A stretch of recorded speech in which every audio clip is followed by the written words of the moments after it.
Hotel માલિકને 56 hotel હાલે અને એક દિવસ અચાનક એને શરીરમાં કંઈ તકલીફ થઈ અને દવાખાને જવાનું થયું. 70 વર્ષની ઉંમર, 56 હોટલ બનાવી જીવનની અંદર. આ બહારના દેશની વાત છે મારા વાલા. પછી એમણે નક્કી કર્યું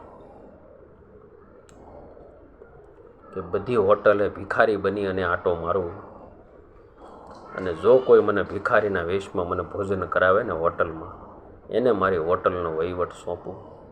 તમે જોજો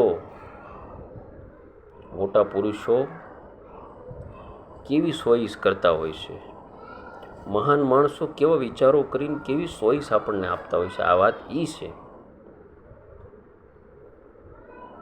એક હોટલે ગયા તો ત્યાંના મેનેજરે કહ્યું કે ભિખારીઓને અહીં એન્ટ્રી નથી. સાહેબ તમે આ વાત સાંભળજો, આ એક વાત સાંભળશું અને જીવનમાં ઉતરી જાય ને તો જીવન બદલાઈ જાય, એમાં કોઈ શંકાને સ્થાન નથી. હવે આ વારાફરતી 25 એક હોટલમાં ફર્યો પણ કોઈએ જમવાનું ન આપ્યું. દરરોજ એક હોટલમાં જવાનું. પછી ફરતા છેલ્લી હોટલનો વારો આવ્યો ભાઈ. અને ત્યાંના મેનેજરને કીધું કે મારે જમવું છે. તૂટેલા ફૂટેલા કાળા ઘેલા કપડાં અને કાયા ચિત્રે હાલ જેવી દેખાય આવું એને રૂપ ધારણ કર્યું. તો ત્યાં મેનેજરે કીધું કે ઘડીક ખમો, હમણાં પહેલાં ટેબલ હું સાફ કરાવી અને તમને પ્રેમથી પીરસી, હું જાતે પીરસીને જમાડું.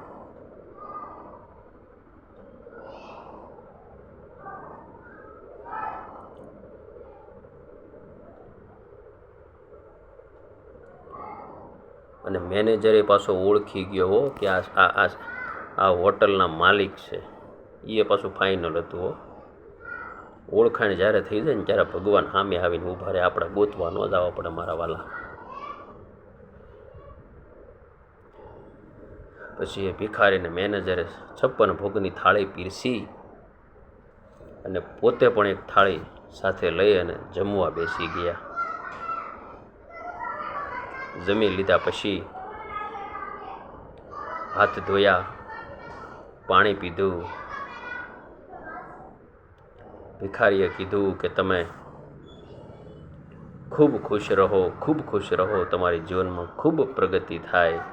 અને બીજે દિવસે ભાઈ 56 હોટલના મેનેજરોને બોલાવ્યા અને ત્યારે આ ભિખારી હતા ને જે માલિક, એ પોતાના મૂળ રૂપમાં સૂટ બૂટમાં આવીને સ્ટેજ ઉપર બેઠા અને 56ની હોટલના મેનેજરને બોલાવીને કીધું કે સાહેબ, હોટલ તો મેં 56 કરી પણ સમજદાર માણસ મને તું એક જ મળ્યો.